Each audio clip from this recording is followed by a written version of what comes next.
Come we have them spawn trapped yet? I feel like I'm like pinned down. That was great. Thanks a lot. It happens. Yeah, I'm like I can't move. Oh, it didn't kill him. Damn it. And he's completely oblivious.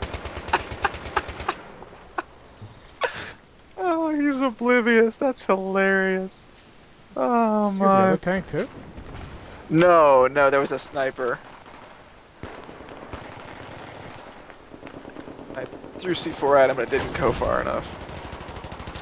Watch out! I'm gonna tear him. Yeah, here's your med kit. I wish I could switch teams. Oh, we can. I'm switching teams. As long as I let me. This is no fun. Let's see what we can do.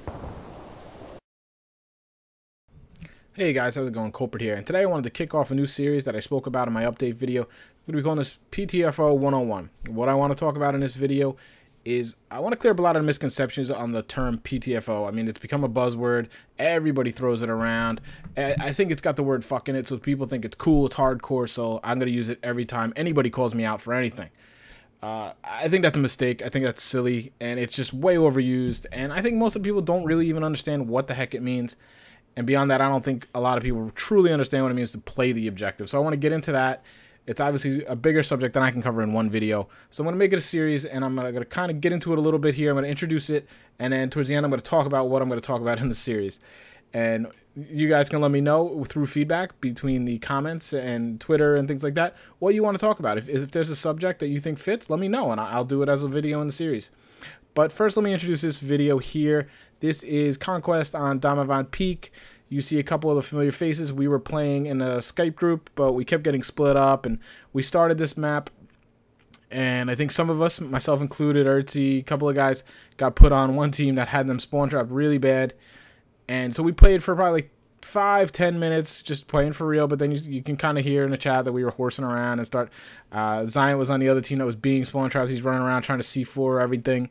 You know, it was getting boring, frankly, and for both teams, you know. So to the other team's credit, they were not quitting out. They were actually, you know, the squad was staying full, which is pretty rare when you have a team that's spawn trapped. So those of us that were on the winning team were getting frustrated because we wanted to switch over because we were getting bored and we wanted a challenge. Eventually, spots opened up. We switch over. And, you know, by then, again, it's the same old story. We're too many tickets down. But still, let's see what we can do. Our chances of winning are very slim. But let's see how close we can get this thing. Let's see if we can turn it around. Let's see if we can triple cap them. Let's just, you know, challenge ourselves. See what we can do. So we do. We managed to do that. We managed to get in the same squad. And then we break right out of spawn trap. Wasn't that hard again. You just got to make some calculated runs and communicate and spawn on each other. It's not that hard to do, guys. Especially, you know, no, listen. On a 64-man server, it's much different. I believe this is 32-man, so it's obviously much easier to break out of a spawn trap. So I just avoid those comments now. But, you know, people are just too complacent to sit in a spawn trap. I mean, the match immediately after this, we played on Grand Bazaar. Guys, we got them spawn trapped within a minute, probably. I mean, it was really quickly. They never capped the flag. They never capped a gimme. We were literally in the chat saying, pull back, pull back, pull back, pull back, to B, let them have C. The guys, I mean, and we did. Most of our team pulled back. They never came out of their spawn. And it was embarrassing, to be honest with you. I mean, it was so bad. They just stayed in their spawn, kept sniping. They had no interest in coming out of their spawn. And it's just a damn shame. And that's as much a problem as the guys that spawn trap. If you're asking me. So anyway, I digress. I'm getting off subject. So here you go. Watch this clip. You'll see us fighting hard, trying to make this a game. We do that. We do pretty well for ourselves. We just obviously we were down too much to really win the match. So back to the subject at hand. PTFO. What does it mean? Well, I'll tell you what it doesn't mean. You know, playing the objective does not only include, you know, making love to the MCOM. You don't have to be laying on top of the MCOM to PTFOing. I mean, it's not only one guy that can PTFO at one given moment. That's crazy. Laying prone in the burn on Conquest, that's not the only way you can play the objective. But that seems to be what most people think. You know, if you don't have a MCOM arm or disarm for that matter, or you're not capping flags, then you're not playing for the objective. And that's BS. Because frankly, a lot of times you're doing your team a disservice if you're rushing the MCOM. If there's already a guy in there in better position to plant, you need to back off. You don't need to go in on that MCOM. You're just making yourself an easier target to be wiped out with him. You need to be backing off, overwatching, hopefully protecting that guy. So the idea that you need to be running in and laying down next to the MCOM is silly. But, you know, you see people saying that all the time. They're throwing that around, and it got to the point where it kind of, I don't want to say it annoyed me, but it really did. It really kind of got to me. So what I want to basically talk about is how many different ways you can play the objective, quote unquote. And there's many different ways. I mean, like I mentioned, you know, I guess first we should define objective. For me, it's pretty simple. For me, it's completing tasks that further your team's effort to win the match. It is not improving your kill death ratio. It is not getting endless support kit points on Operation Metro Meat Grinder. It's not who has the most points. It's not who has the highest kills. It's not who caps the most flags. You know, there's not just one objective. I mean, there's the grand objective to win, obviously. But there is probably, you know, hundreds of mini objectives within any given match, especially, you know, these longer matches that go on for 20, 30 minutes. There's endless, quote-unquote, objectives. And as long as you're working towards any one of these smaller objectives, to me, you're PTFOing. And God, I kind of hate that word now. It's kind of grinded on me. But you're playing the objective, okay? And that's what you should be doing. You should be playing the objective. You should be completing tasks to get your team closer to a win. So how do you do this? I mean, it really could be so many things. It could be that critical revive at the right moment that picks up another teammate that keeps him on the burn.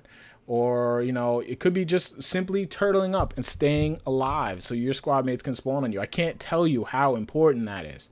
That's one of the most important judgment calls a guy can make in a match. You know, my squad mates are down. If your 3 guys are down and you are alive and you guys are pushed up in a really good spot, if you're not situationally aware to A, know that, and you run out and you just get killed, like happens to people so many times in a match, and they never even realize that if they would have hungered down, found a nice little corner to sit for 10, 15 seconds while their squad mates can spawn on them, that match would have went a completely different direction. So a lot of times, little things like that, you know, it could be as simple as an advantageous placing of a spawn beacon. There you go. There's your recon, guys. How can I do it? How can I help this team? Recons get such a bad rap.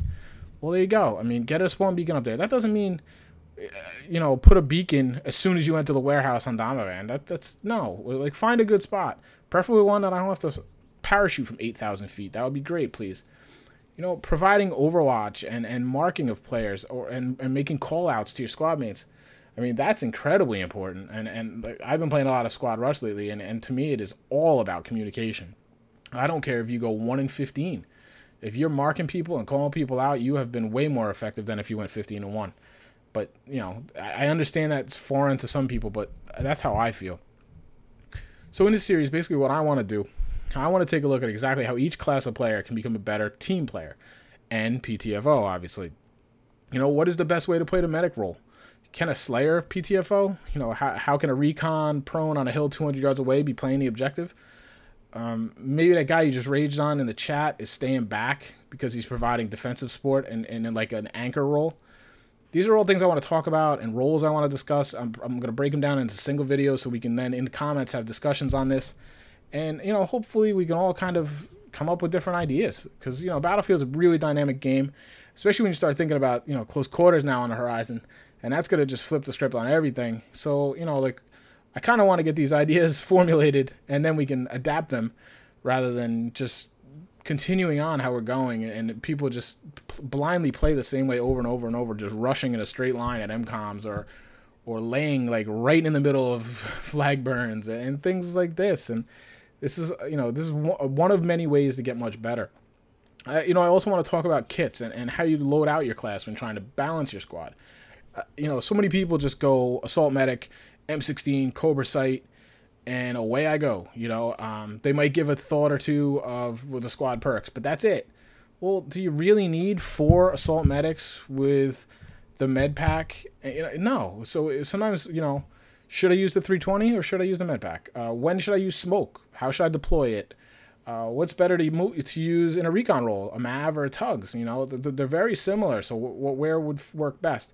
These are things I want to talk about, with the end goal being to make you, to make me, to make anybody who watches, hopefully, just a better asset to a team. Once again, guys, I thank you very much for listening. I do appreciate it, and I look forward to your comments. Like always, if you like the video, please hit the like. It really helps me out. And I will talk to you soon, guys. All right? Take care. I demand more resupply points. All this gunfire, Thanks, nobody died yet. Yeah, I just did. I might have been the last one. Oh my god, there's snipers laying on top of snipers. Oh my goodness. That's Yo, dog, I heard you like snipers. sniper love. I heard, so I put a sniper on your sniper so you can camp while you camp. 2 snipers, 1 hill. That's ridiculous. Very nice. We could go on all night. We'll be here all week.